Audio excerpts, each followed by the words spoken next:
పూలు పుష్కలంగా పూయాలంటే పొటాషియం అనేది చాలా తప్పనిసరిగా మన మొక్కలకి అవసరం అండి.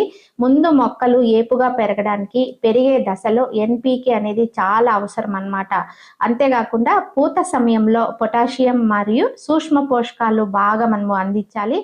Nitrogen, phosphorus, potassium, calcium, magnesium, sulphur, zinc, copper ఇవన్నీ కూడా మనము ఎంత ఎక్కువగా ఇస్తే మనకు ఫ్లవరింగ్ అనేది మన గార్డెన్‌లో ఎక్కువగా తీసుకోవచ్చండి.